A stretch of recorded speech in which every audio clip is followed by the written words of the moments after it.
Hello, family, and welcome back to Larry's Anything Goes. It's Saturday. Hope you guys are having a great day. It's a little chilly and rainy outside, but hey, I'm alive and well, and you're alive and well. So hey, let's enjoy our lives and let's be productive. Today's discussion, I'm going to be talking about balling on a budget, middle class style. I heard the term balling from a budget from my buddy from California. He says, "Hey man, I'm just chilling, just balling on a budget, bro." And I was like, okay, I like the sound of that. So I figured I'd put a little twist to it and talk about my version of what I consider to be balling on a budget. Now, what's balling on a budget middle class style, though? It has everything to do with middle class people leveling up and leveraging with their finances on a daily, weekly, monthly basis, yearly basis. For all of my middle class people who do the smart thing by contributing to their 401ks, the individual retirement accounts, are known as IOAs, in a big way, and that's who I'm talking about, because you're starting off on the one-on-one aspects of playing the money game in the right way. Now, why am I talking about 401ks and IRAs?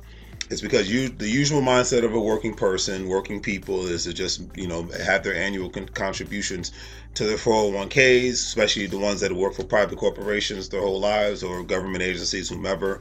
And then when that magical day comes and appears, where they can finally retire, in theory, because that's becoming a thing of the past, they can finally retire and don't have to get up and work a 9 to 5 for the rest of their lives. Hopefully they will have enough money to live off of.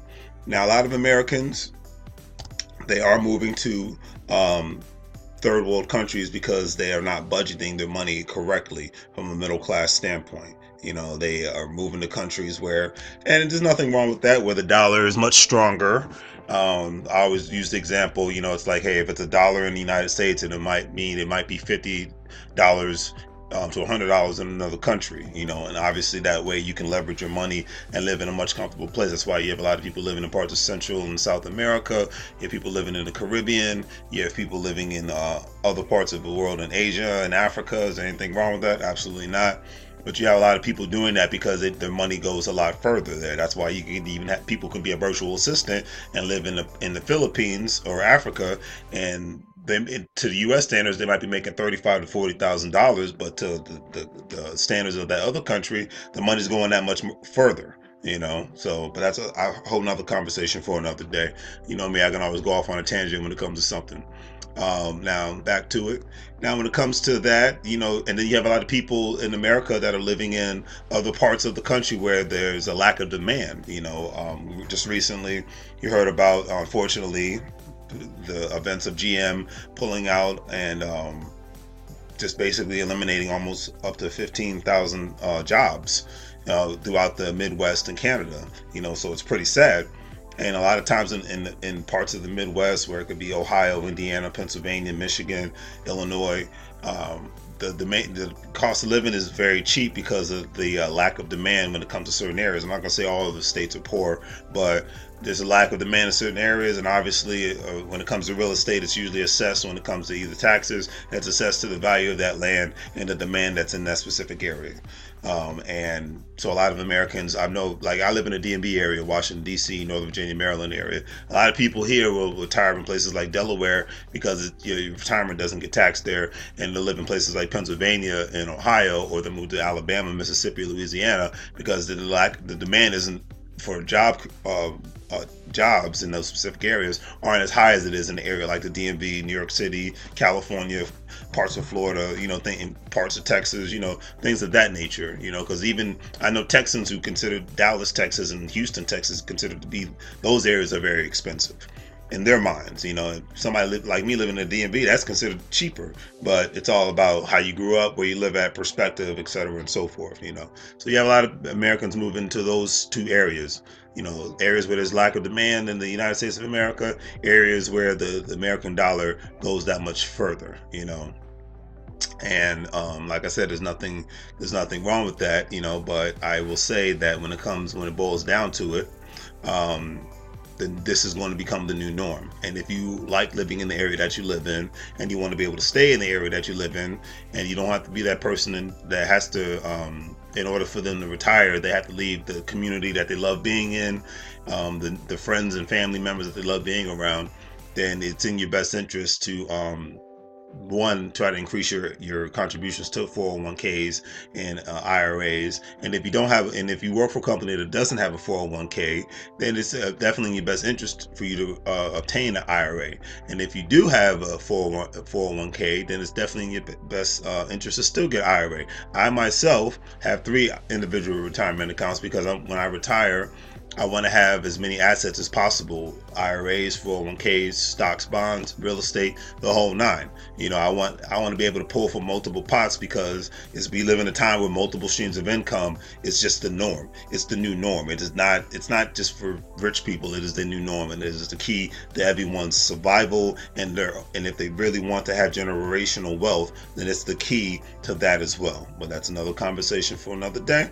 Because if you're really going to ball on a budget, and living below your means is another way of doing it too. Even if you make the 6-figure salary, don't let the world know it. Don't let the world know it with the size of your home and the stuff in your house and the size of your car, or the amount of cars you have. Let your bank account and your assets speak for it, not your home and your vehicle. That's my personal opinion. That's how you really ball on a budget. But I leave it at that, because I always say, once your money sits in the bank, and everybody says it's losing value. And money is like a seed. You're supposed to plant seeds. You don't just put seeds on a shelf and look at it and say, oh my God, that's pretty. No, you're supposed to put seeds into the ground and plant them so you can harvest. So when winter comes, you have enough food to eat. But in this case, when retirement comes, you have enough money to live off of. And even when you retire, continuously make the right, proper investments so your money can continuously grow, and your farm is plentiful with money, instead of just having the X amount of dollars that you're going to have to live on. You're going to have to live off of a budget like you were working fast food in order just for you to maintain a regular lifestyle. That's my opinion, when it comes down to that. And the beautiful thing about 401ks and IRAs, you can leverage your money. You can pull, just like real estate, which I'll get into in a second. You can borrow against your 401ks and IRAs. And when I talk about, borrowing, from it and leveraging from it, you can invest. You can do the simple thing that I myself and my partners are doing: invest in real estate. And you can buy more stocks and bonds, but you can invest in real estate and become a landlord, or do fix and flips, because a lot of people don't want to be landlords. I get it.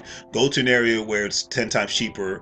My case, I go to places like Indiana, Pennsylvania. It's 10 times cheaper to live there and buy property there compared to Northern Virginia, Maryland, and Washington, D.C. And there's still a demand of people living there. So you buy properties, at least, and get to the point where at least you're getting at least $1,000 a month.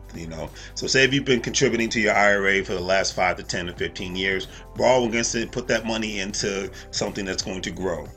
So then you get your money back. You get it, and you get your money back with interest, because you're getting more tax write-offs because you're a landlord, and every time there's some issue with the home, you can write that off at the same time. And I even know people who are rental property owners, and they've never lived in a house that they've owned. They still rent because they love living closer in the city. There's nothing wrong with that, but they still get the tax write-offs from being landlords. You get more of a tax write-off from doing that than just owning an individual home by yourself. Because you got the property management company and all that good stuff. That's how you just start, by gaining assets. It's a simple way of just starting to gain assets. You could become a real estate investor. You could do that by borrowing from your 401ks, by borrowing from your IRAs, and you can just start taking your financial money game to the next level. You can really benefit from this, unless you win the lottery. Like, hey, I'd love to win it just like much as the next person. But even when you win the lottery, you still want to take your money to the next level, and not just spend it on a bunch of crap, making somebody else rich, and make other people rich, and enrich yourself all at the same time, and obviously enrich those around you. That's balling on the budget. That's playing the money game the right way. Anything worthwhile takes time. Remember that. A lot of people have a lot of impatience. I myself am guilty of this. I have a lot of impatience when it comes to when I want to get something done. I want to get it done now. But anything that's worthwhile takes time. Friendships, relationships, businesses, anything worthwhile takes time. It doesn't happen overnight. And hey, I myself have had to learn that. And then you put yourself in the category, even if you have a great credit score, this method still applies for you. borrowing money from a 401k IRA to purchase real estate investment properties, because at the end of the day, it can create passive income from you, and that's what you want to have, because more and more programs are being slashed or eliminated nowadays from a government perspective, and you got to have other things in play outside of just having a salary. You don't want to be like the GM workers. It's like I said, I feel sorry for them, but you don't want to fall into that category, because in 2018, knowing this stuff now, it's you have to know it, one, but two, you have to put it in place. Implementation is everything. And like I said, if you don't want to be a landlord, hey, you can do fix and flips. You can do, like I like to do, buy delinquent tax properties. That way you don't even have to worry about having a great credit report. You just make sure that you don't owe any personal property taxes to any government agencies. That's the only key take away from that. So you could have the worst credit on the planet, but a home could be put in your name, and you could utilize it for yourself, or you could just utilize it as a business, is what I would recommend. Open up a limited liability corporation, and then you start making your money work for you. Now, obviously, there's a lot of things to learn on the way, but hey, it's cool. Make mistakes. That's the best way you learn. That's how I learn, so that's why I'm getting down to the brass tactics of it all. Get uncomfortable being uncomfortable, because a lot of people are very uncomfortable when it comes to borrowing money. Money is supposed to circulate and percolate around your family, then around your friends, and then around your community. And when I say it like that, it's from a business standpoint. You are the CEO of your own life. I say it all the time. I'll say it to the day I die. You are. You have a family, you're the CEO. Or you might be vice CEO, but you have a partnership with your wife, your husband, etc., and so forth. Start making CEO decisions. Don't just make "we need to survive" decisions. After a couple of years, surviving needs to be making calculated financial moves in order for you, because everything is a graduation. You graduate from elementary school, middle school, high school, to college, trade school, to military, whatever. So don't graduate from just making it by. Okay, you got to first learn how to make it, and once you learn how to make it, master the art of leveraging your money with the contributions to 401ks and individual retirement accounts, and owning a home, because a lot of times, even after 5 to 10 years, you could take equity out of your home and put it into a franchise, or you could put it into another real estate property. How a lot of real estate investors even do it, to begin with. It's leveraging, those are 3 avenues right there. 3 avenues for one to leverage their money and utilize it in the way so that they're not only working for it, but it's working for you. Make money your employee. Don't be the slave to the money. Make the money a slave to you. Make it your employee, and make sure when you spend it, you spend it for 2 reasons: to survive and for it to work for you. That's the money game in itself, the one-on-one aspects of it, in my opinion. That's how I look at it. You just have to be outside of the box. And remember, partnerships. Partnerships is essential to anybody's real success. So say if the Patterson family hooks up with the Gonzalez family, or the Johnson family, all 3 families putting money together in a pot and making it work and putting it into something. I see it all the time, and it gets on my nerves when people say, well, we can't do it. No, you can. You just don't want to, because you think you can do things like things were done back in the 1950s, where I just work a job and I take care of my family and everything's going to be all right. And it doesn't work like that. And I got keep reverting back to it. Ask the people that work for GM if it still works like that. In 2018, they were almost, it's December 1st. We're going into 2019. New mindsets, new perspectives here, people. Because another thing is, if you even go into a franchise business like I want to go to, try to find a turnkey business. If you want to keep your job, cool. Find a turnkey business that you can find in order for you to partner up with people, partner up with other families, and be able to make your money work for you, make dollars in your sleep, and not just making it from a 9 to 5. And even if you don't want to have 50% or 100% ownership in it, do like I'm planning on doing. Have 10% ownership in it. A lot of people just do that. They own like 10%. They have 10% in 10 different businesses, and they got checks coming from them every single which way that they can't even cash them in time, And this doesn't pertain to the people that were born into money. This pertains to the everyday working people. You cannot do this by yourself. If your intention is like mine and my team, to where having a job becomes an option, is in the mind, then this is definitely for you. The old mantra, just getting a good job and with good benefits and having that job for the next 30 years, is over with. We know that. The smart people know that. The logical people know that. And now the way to perfectly, get to the point where you're balling on a budget, allow yourself to utilize your time and money in a smart way. There's no other way to put it. Allow yourself to utilize your money and your time in a smart way, And I know people get offended by this, but who cares if your football team won? It does not change your life unless you bet some money on it. Then I'll give you a high five. So if you put $100 in there and you got 500 to $1,000 out of that football game, then you get a high five. Show me you're alive for real, and I give you a lot of credit. I don't care about what any freaking politician, celebrity, what they said, unless they're contributing financial money to my household and my life and changing my life, their opinions are completely irrelevant. And I would suggest you utilize the same mindset when it comes to politicians and comes to celebrities. Who cares? If it has nothing to do with changing your life and changing the life of your family members, don't even waste your time dealing with it, you know? I'm talking to everyday working people when I say this stuff out here. Who pay their bills on time, who pay their taxes, who makes weekly and monthly contributions to the so-called retirement plans. I call them so-called because they're not really meant for most people to live off of. You know, people they expect people to not have the mindset of an investor and a CEO boss to have a mindset to leverage their money, because a lot of times people do not engage in those daily conversations when it comes to leveraging the money. They talk about reality TV and all this other stuff that has nothing to do with changing their life, but it has everything to do with entertaining them, so they can forget about the jobs that they freaking hate, and sometimes even the homes and the communities they hate living in. Another story for another day. You know, if you lose your job like those folks at GM did, you know, what position are you going to be put in? You know, most people would be in serious trouble financially, and and they would become a victim of what a lot of people call the employment plantation. You know, because most people, you know, in the United States and parts of the world, we have this hamster mentality where we're constantly trying to either maintain or catch up. We're on that wheel. We're going through that 9 to 5 every day, and we don't have those options to just say, okay, I don't need this job anymore.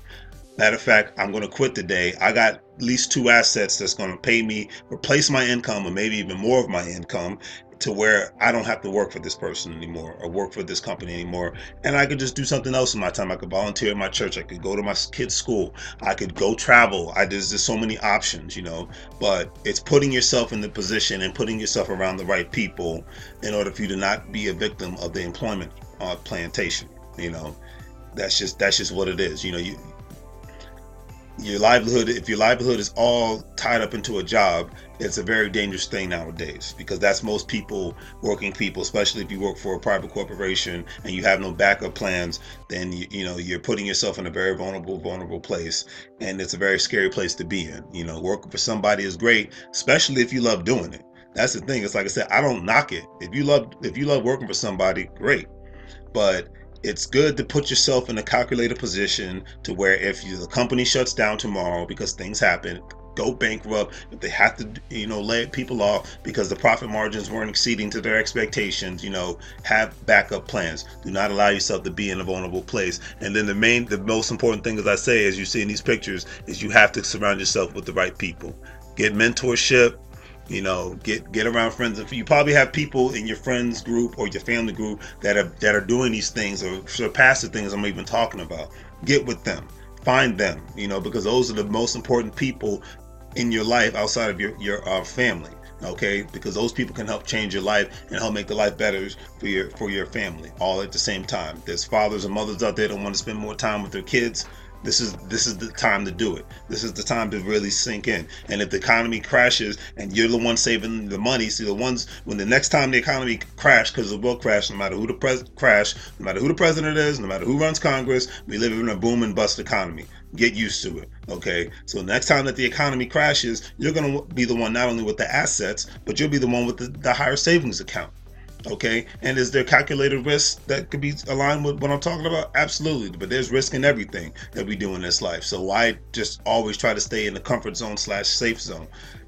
Put yourself out there to a point where you're not vulnerable anymore. Because even if you don't do what I'm talking about, you just work a job. If the economy crashes like it did in 2007, just think about what position you were in at that time frame, and do you really want to be in a bad position if you were in a bad position during that time frame? You have to think about it, But if the economy crashes, the only upside is that the price of real estate will go down, and it'll be easier for working people who played the money game right, and who have enough savings, and who do still have a job to buy real estate. Will that happen? I don't know. I hope it doesn't. But we live in a boom and bust economy where there's endless possibilities of good and bad things happening. The biggest problem with a lot of people is that they do not surround themselves with the right people, with the right mindset. A friend of mine is talking about opening up a nightclub, looking for investors. I know jack about owning a nightclub, but I know nightclubs, for the most part, if done right, are cash cows, especially if they put it in the right area where the foot traffic is coming and going on a regular basis. So hey, I wouldn't mind being a 10 to 15% owner. That's just a passive income check I could receive as long as the business is doing well. I get a return back on my money just for being a 10 to 50% investor.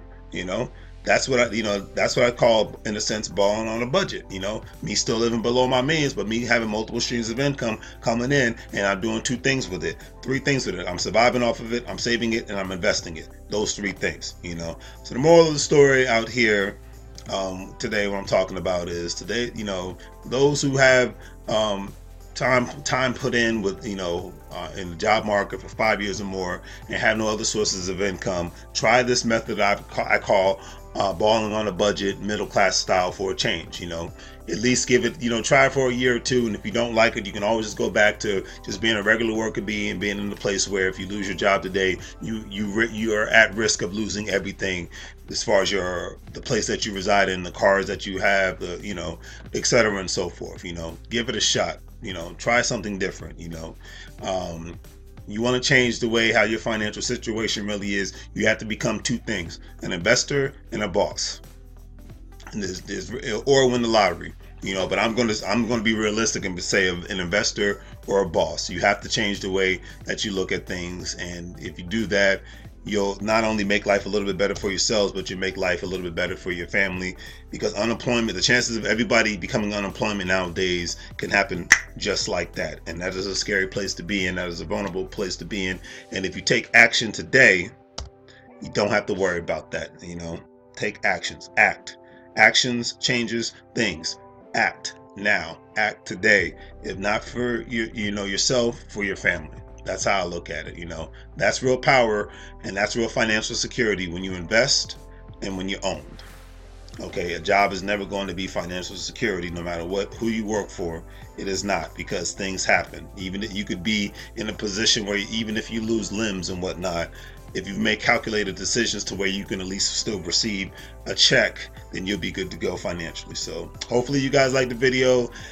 Comments or concerns, please share if you like. Please subscribe, and thanks for all the people who've been subscribed to my page for over a year now. You guys are awesome. And thanks for the newbies that are in the Facebook group. You guys are awesome as well. Please subscribe to my YouTube page, and I hope you guys enjoy the rest of your weekend.